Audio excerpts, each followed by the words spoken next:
I can't say I expected to see you here. How did you know it was me? Well, I suppose I can't be too surprised, can I? I recognized you from the moment you stepped foot through those doors. I should only expect that you should be able to do the same with me. It's not as if a mask and fancy outfit can hide the things that matter. No costume can hide the way someone holds himself, nor the way they move or the way they speak. Nor, in your case, can a mask hide the way you stand at the edge of the room and glare out over everyone as if they might try to stage an attack at any moment. Yes, I said glaring. Because you are glaring. I know you. I don't need to see under your mask to know that you're glaring. It's quite obvious. Yes, it is. The way you're standing, the way your head is positioned, the way you're holding your shoulders, it's clear as day. Now you're glaring at me. Yes, that is most definitely glaring. No response? I know that you're a quiet person by nature, but in this instance, your silence sounds like defeat. If you remain silent, I will continue to assume that you've accepted your fate. Careful where you direct that glare of yours. I've seen words with less ability to cut me than your eyes. No, I'd imagine that the sword at your hip could cut me quicker than your eyes. But it's the burning pain that hurts the most, and the way you look at me. But I didn't come over here just so you could glare at me. No, actually, I came over here because there is something I wanted to discuss with you. I believe you know exactly what I'm referring to. Nothing to talk about? Nothing to talk about? Are you joking? Did you truly think that I wouldn't ask about, yes, hello, can I help you? A dance? Thank you. I appreciate the offer, but I'm afraid I must decline. The Bright Blade and I were just... Oh, you wanted to dance with the Bright Blade. I see. Well, I suppose that is for the Bright Blade to... I did? Right, I did. Yes, I just invited the Bright Blade to dance with me, and they... accepted? Yes, they accepted. We got so lost in conversation that I forgot why I came over here in the first place. Sorry, dear noble. Better luck next time. And we make a clean escape. So, where are we going? We're actually going to dance? No, I don't mind. I simply didn't expect that you actually wanted to dance with me. You're right. If that noble were to see you not dancing with me after turning them down, it might reflect poorly on your kingdom. Oh, I just thought about how odd it is to see you consider things like reputation. Things like that never crossed your mind before. Back when we were Ugh. Hells, what was that for? Right. No one can know that you and the twice dead were mercenaries. No, I'm not at all afraid of my people finding out about my time as a wayward. Did you not hear? I guess no one has said anything out of fear of ruining my reputation. But it's not as if you could judge me for my past, could you? When I returned to Kencurious, I hadn't known that the reputation of the Waywards had become so tainted. While I know we weren't exactly praised and adored before, I realized that many people thought that they were the ones that kidnapped me. The former heir of Kenkirius, as well as killing the ruler of Vian. There were a few other heinous things they accused us of, but no one was quite as certain on those. But before I knew any of that, I told everyone that I was a wayward. I spoke openly about it to Asyllian in the court, explaining the situation. However, despite everything I told them, they didn't believe me. They said nothing to me about thinking that I was lying, but I could see it in their eyes. Asyllian was the worst of all, with that worried smile. Now though, I think that Asyllian is beginning to realize that I was telling the truth. Asyllian, my younger sibling, the star-cursed, they were the one who held the crown before I returned and was declared the true ruler. Don't you remember? Right, I forgot myself. You're not exactly what I'd call a diplomat. Learning names and titles isn't exactly your expertise, is it?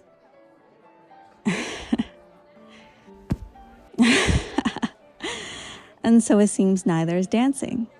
If I haven't seen you in a fight before, I'd say you never learned your left foot from your right. Surely you remember how to dance, yes? I spent more than a decent amount of time trying to teach you how. It's truly not that hard. But it isn't, it's just dancing. Here, just follow my lead.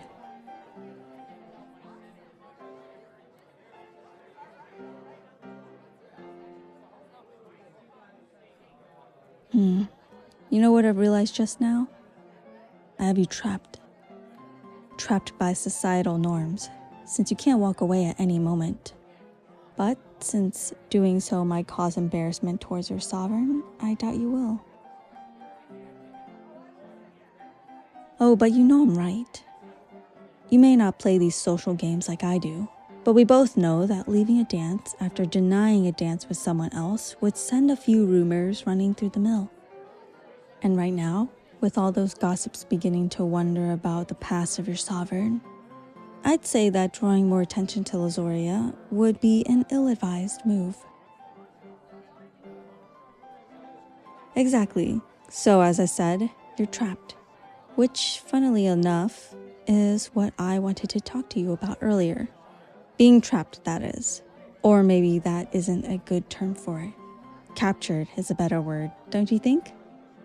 Yes, I was captured and held captive in the dungeons of Lazoria. An odd situation for a royal to be in, certainly, but there's been accounts of such happening.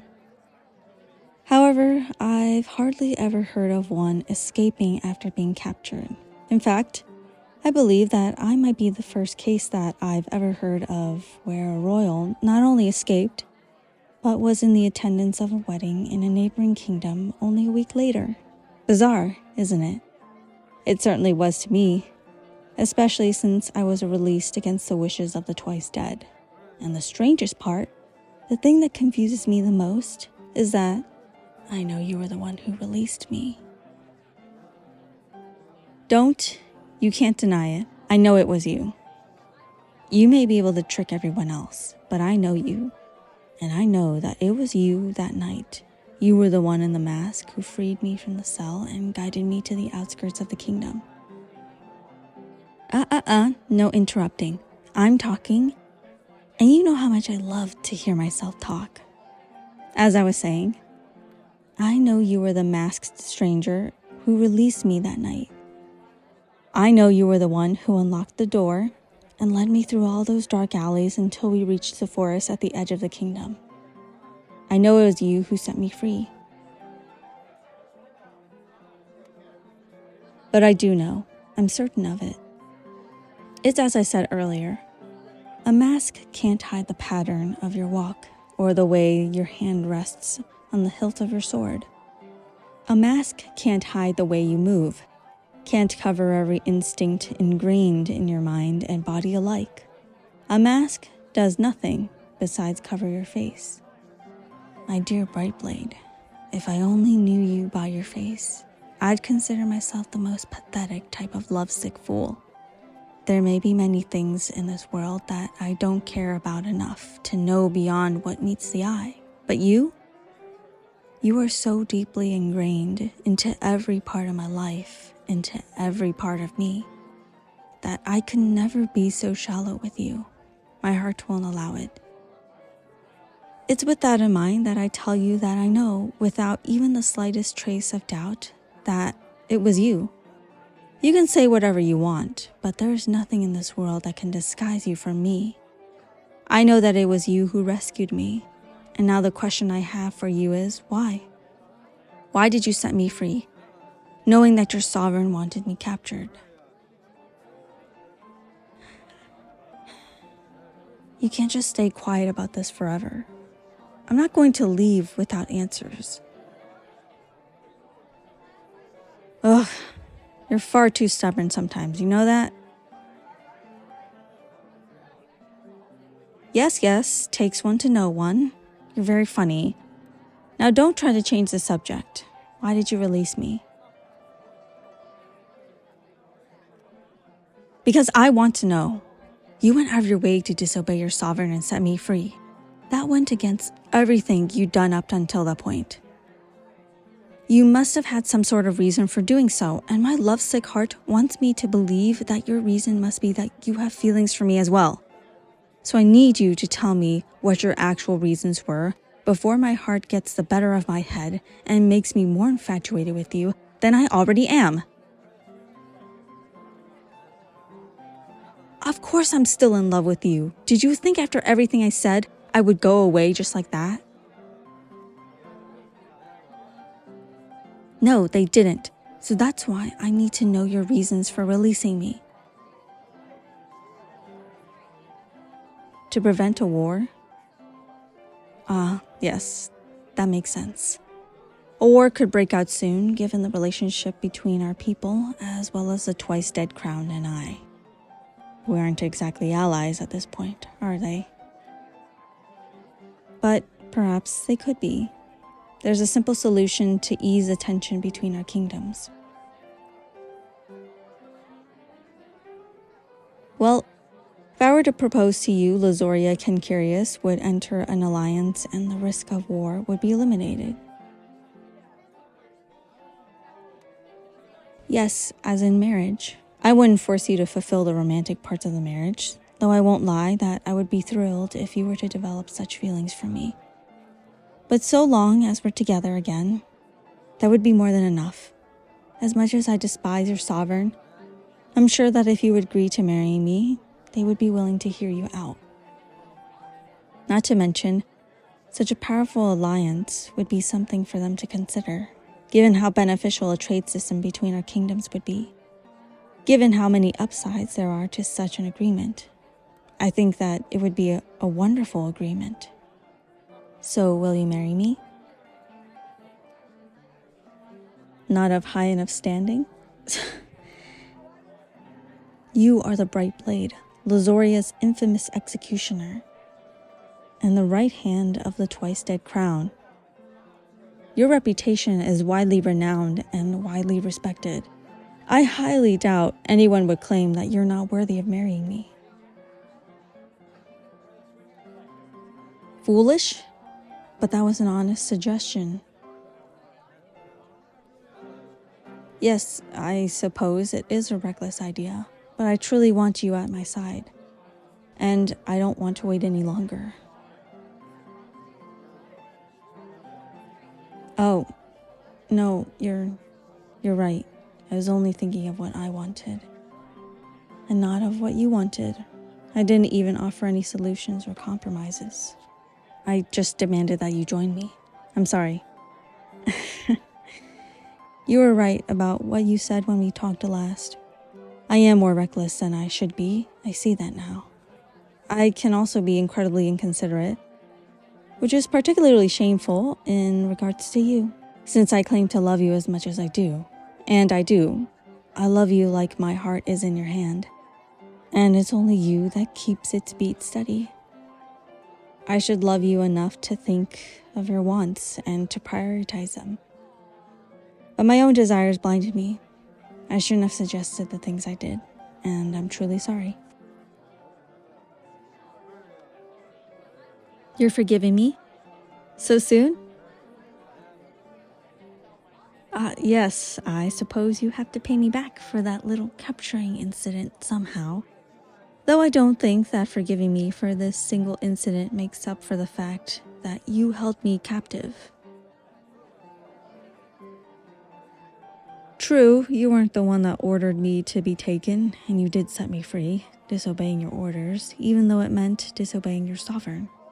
I suppose that this makes us even, though it's a murky deadlock, isn't it?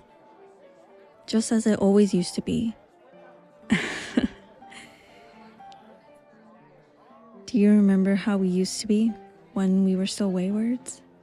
Always teasing each other and competing to see who was the better archer, the faster runner, the stronger swordsman. We were always tied, just barely, with each of us being skilled in ways the other wasn't. I never could beat you in a sword fight, but you can't deny that I had better aim than you ever did. Why, that sounds like a challenge. Dear Brightblade, are you challenging me? Challenge? Like that issued at such a formal event? What would people think? Their infamously diplomatic, peaceful executioner behaving so brutishly. Hey, now that time you stepped on my foot on purpose. What, you didn't think I'd do the same to you? Well, then you clearly aren't. Quit trying to step on my foot again. You are an absolute fiend. Quit laughing. People are starting to look at us.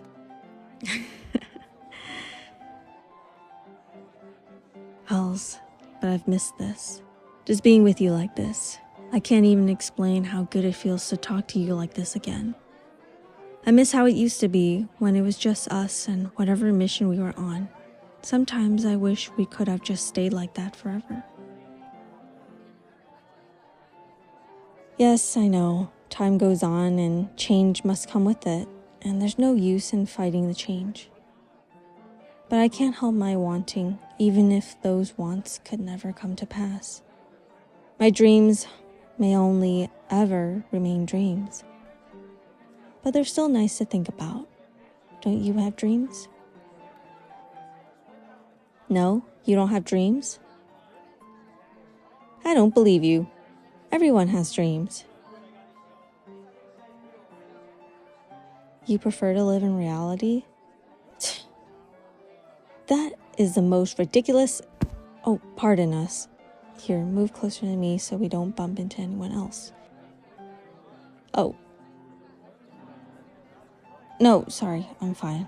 It's just been so long since we've been this close, and it caught me off guard for a moment. What was I going to say about what? Ah, right. You know, I suppose that there may be some benefits to your way of thinking. There are many benefits in this world that are better than dreams could ever be, and this is certainly one of them. You agree? Dear Brightblade, I'm begging you not to say such things. You don't know what you're doing to my heart. Please, just let me enjoy this moment and the person I'm spending it with.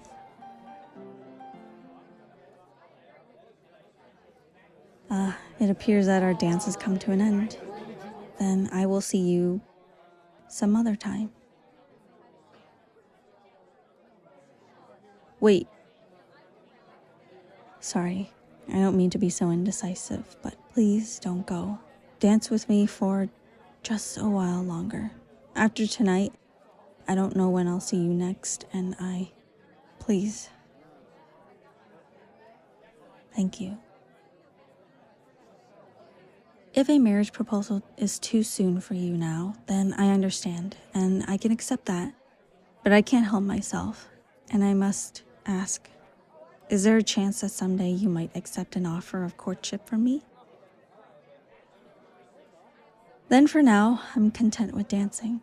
So long as I have you near, even for a moment, it will give me something to hold on to when we're apart again. Might be a bit early to ask, but could we share the next dance as well?